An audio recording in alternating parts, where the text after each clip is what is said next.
बिस्मिल्लाहिर्रहमानिर्रहीम। मैं समी इब्राहिम और आप हमारा यूट्यूब और फेसबुक चैनल देख रहे हैं। अहम दिन है आज, रिपोर्ट सबमिट होनी है आज फिर दोबारा इलेक्शन कमीशन की तरफ से कि वफाकी हुकूमत ने पैसे ट्रांसफ़र किए हैं या नहीं, क्योंकि जो सुप्रीम कोर्ट का पिछला ऑर्डर था उसमें यह कहा गया था कट ऑफ डेट जो थी वो 27 तारीख तक थी, तो कल है 27। तो आज क्या state bank of Pakistan supreme court ने जो कहा उस पर पैसे भेजेगा? क्या हुकूमत जो है वो वजारत फ़ाइनेंस जो है वो स्टेट बैंक के अहकामात पर अमल दरामद होगा? बड़ा ये कॉम्प्लिकेटेड सा इशू है। तो आज सुप्रीम कोर्ट में ये रिपोर्ट पेश होनी है और सारी नज़रें इसी रिपोर्ट की तरफ हैं। दूसरा जो अहम मामला है वो मैं आपको बताता हूँ अभी आगे चलकर। इजलास हो रहा है पीडीएम के कायदीन का वज़ीर आज़म हाउस में, उसमें तमाम लोग शरीक हैं, कुछ मीटिंग में हैं, कुछ वीडियो लिंक के ज़रिए हैं, और जो पीटीआई से मुज़ाकरात करने हैं या नहीं करने बज़ाहिर ये कहा गया, लेकिन जो मुझे ज़राए बता रहे हैं कि इजलास में ये फ़ैसला वो ज़रूर करेंगे कि जो इस वक्त सुप्रीम कोर्ट पर यलगार है उसको आगे कैसे बढ़ाया जाए, क्योंकि इन्होंने वीडियोस जो रिलीज़ किए हैं उसका मकसद न सिर्फ परसेप्शन चीफ जस्टिस का और अदलिया का ख़राब करना था, बल्कि उसकी आड़ में ये कोई एक्शन भी करना चाहते हैं कि किसी तरीके से चीफ जस्टिस के इख्तियारात कम हों, बेंच बनाने के इख्तियारात जो हैं वो उनसे आ जाएं। तो इनका ये ख्याल है कि काजी फ़ाइज़ ईसा साहब और तारिक मसूद साहब जो दो सीनियर जज हैं वो इनके साथ जाएंगे, इनकी मर्ज़ी के बेंच वो बनाएंगे। ये समझते हैं कि वो इनके हम ख्याल हैं, ये दावा करते हैं। वो जजेस क्या करते हैं ये हमें नहीं पता। बड़ा ये इम्पॉर्टेंट इसमें ये मामला है। लेकिन आगाज़ जो मैं कर रहा हूँ वो मैं आर्मी चीफ़ चाइना के दौरे पर है। कल की जो प्रेस कॉन्फ्रेंस हुई DGISPR की, उसकी मैंने आपको एक इंटरप्रिटेशन दी जो मुझे समझ में आई, जो चीज़ हमने देखी।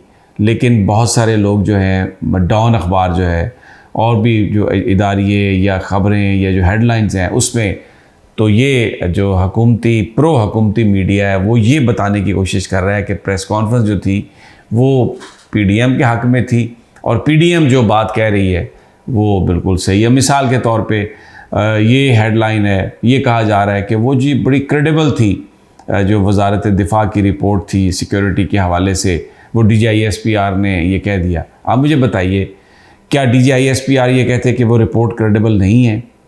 और अगर वो रिपोर्ट क्रेडिबल नहीं है तो फिर वो किसने बनाई है और फिर बनाने वालों के साथ क्या होना चाहिए? ये एब्सर्ड किस्म के ये जो ख्यालात हैं, ऐसा कभी भी कुछ नहीं था। वो जो रिपोर्ट वजारत दिफा ने दी वो भी हक़ाइक़ पर मबनी थी, और जो DGISPR ने कहा कि हमने वो रिपोर्ट दी है और वो इदारे और चीफ जस्टिस के मबैन गुफ्तगू थी, वो बहुत ही एक्सीलेंट स्टेटमेंट थी। उसको चीफ जस्टिस साहब ने कमरे अदालत में ओपन किया और इन्होंने DGISPR ने इसको प्रेस कॉन्फ्रेंस में खुलेआम इसको तस्लीम किया। तो असल बात ये थी कि मैं फिर वो पॉइंट एम्फसाइज़ कर देता हूँ, उस रिपोर्ट में कहीं ये नहीं कहा गया कि हम कोई नया बड़ा ऑपरेशन शुरू करने वाले हैं, जैसे रद्दुल फसाद था, जैसे वो ज़रबे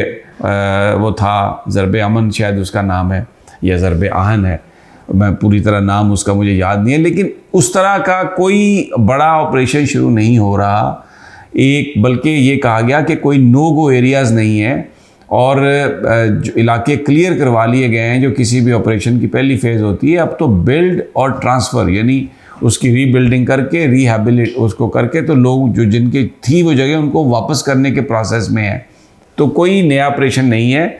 इंटेलिजेंस बेस्ड ऑलमोस्ट 70 ऑपरेशंस हो रहे हैं एवरी डे और ये तब से चल रहे हैं। तो वो जो हुकूमत का बयानिया था उसको तो नफ़ी किया DGISPR ने इनडायरेक्टली, यानी उन्होंने ये बात हुकूमत का बयानिया नफ़ी करने के लिए नहीं कही, मैं समझता हूँ उन्होंने ये बात अपनी पोजीशन वाज़े करने के लिए कही और उसकी इंटरप्रिटेशन मुख्तलिफ़ जगहों पे वो चल रही है। इस तरफ मैं आपको ज़्यादा आपका टाइम नहीं लूँगा। एक एक बात पर जो उसकी बाल की खाल उधेड़ने वाला मसला है और जो उधर से लोग हैं उनका यही बस के पीडीएम के साथ ही है फ़ौज। तो उन्होंने तो कहा कि हमारा ताल्लुक़ है लेकिन आईनी है, इनकी सियासत से कोई ताल्लुक़ नहीं है, ये जो सियासी बातें करते हैं। अच्छा, अब मीटिंग, अच्छा अब DGISPR की क्योंकि जिक्र मैंने इसलिए किया कि आसम मुनीर साहब जो आर्मी चीफ हैं वो एक बहुत ही इम्पोर्टेंट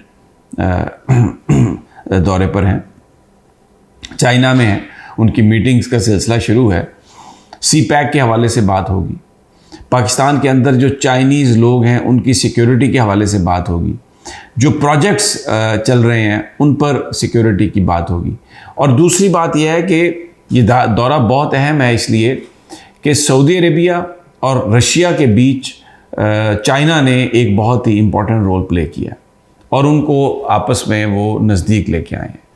सऊदी अरब पाकिस्तान के साथ बहुत करीब है और $2 अरब की उन्होंने IMF को यकीन दहानी कराई है बकौल इसहाक डार के कि वो हम देंगे पैसे, क्योंकि $6 बिलियन IMF ने कहा था कि आप अगर हमसे आपने पैसे लेने हैं $1 बिलियन तो $6 बिलियन आप अपने दोस्तों से इंश्योर करें, और साथ में रिफॉर्म्स अभी जो बात फंसी हुई है।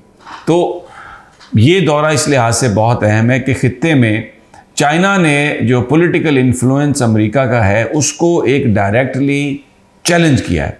उन्होंने सऊदी अरब को और जो ईरान है उनको साथ बिठा दिया है। फिर इसके अलावा जो चाइनीज़ फॉरेन मिनिस्टर हैं उन्होंने फ़लस्तीनियों से भी और इसराइलियों से भी बात की है टेलीफोन पर। तो इसका मतलब है कि वो जो मिडल ईस्ट का कॉन्फ्लिक्ट है उसको भी वो देखना चाह रहे हैं, उसको भी वो अपना रोल प्ले करना चाह रहे हैं। तो चाइना का इंडिया के साथ भी कॉन्फ्लिक्ट है और ये लद्दाख का एरिया जो हमारे कश्मीर का जो एरिया उसके नज़दीक पड़ता है उसकी एक्सटेंशन है।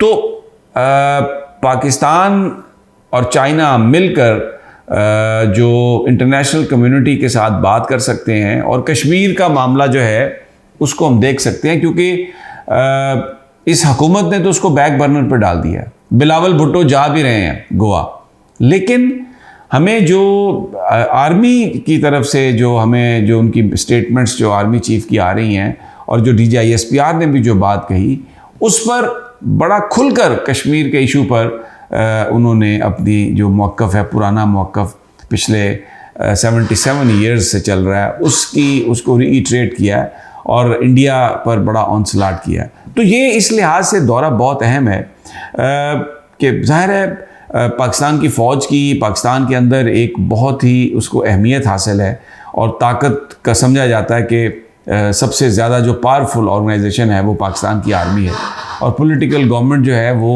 पाकिस्तान की आर्मी के साथ चलती है। तो अब इस हवाले से भी ये बहुत अहम है कि क्या वहाँ से ब्रीफिंग्स मिलती हैं। चाइना की जो तरजीहात हैं वो जो वहाँ के रहनुमा हैं वो जनरल आसम मुनीर साहब के साथ डिस्कस करेंगे।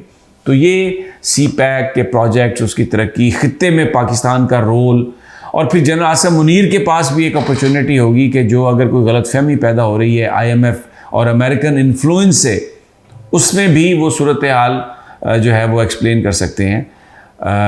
फिर पाकिस्तान के अंदर जो पॉलिटिकल इंस्टेबिलिटी है, चाइना का एक बड़ा मौक़िफ़ रहा है।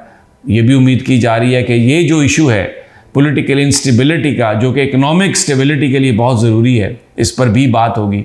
तो it will be very interesting कि चाइना से क्या स्टेटमेंट्स निकलती हैं और यहाँ पर आके आर्मी चीफ और DGISPR क्या हमें बताते हैं, कम्युनिके क्या आता है। Very very interesting. लेकिन तमाम पूरी दुनिया की नज़रें इस ट्रिप पर हैं। इत्तेहाद जो है PDM का, मैंने आपसे कहा था उनका इजलास शुरू ऑलमोस्ट, और तवील इजलास ये होगा, इम्पॉर्टेंट चीज़ें आएंगी। अगर आज इनके दरमियान ये तय हो जाता है कि मीनिंगफुल डायलॉग करें और कल सुप्रीम कोर्ट में ये कहते हैं और सुप्रीम कोर्ट की इंडोर्समेंट आती है कि ठीक है डायलॉग के लिए टाइम लें PTI के साथ, और वो मुझे नहीं उम्मीद कि कोई बहुत बड़ा टाइम मिलेगा इस तारीख़ को तय करने के लिए। तो ज़ाहिर है आपको 2, 4, 5 दिन से ज़्यादा का टाइम सुप्रीम कोर्ट नहीं देगी, लेकिन ये भी एक ऑर्डर फील्ड में है कि 14 मई को इलेक्शन होने हैं। तो वेरी इंटरेस्टिंग आज का दिन। ये तो वैसे टाइम बाय करने के लिए कहेंगे कि हम मुज़ाकरात करना चाहते हैं। अब देखना ये है कि PTI इसको कैसे रिस्पॉन्ड करती है, जो TOR इसके तय होते हैं वो क्या हैं, और सुप्रीम कोर्ट ऑफ पाकिस्तान जो है वो इसको किस तरह से देखता है। बहरहाल वेरी इंटरेस्टिंग, और इंशाल्लाह अगली वीडियो में आपको मज़ीद जो इन्फॉर्मेशन आएगी बताएंगे। तब तक इजाज़त, अल्लाह ने के बाद।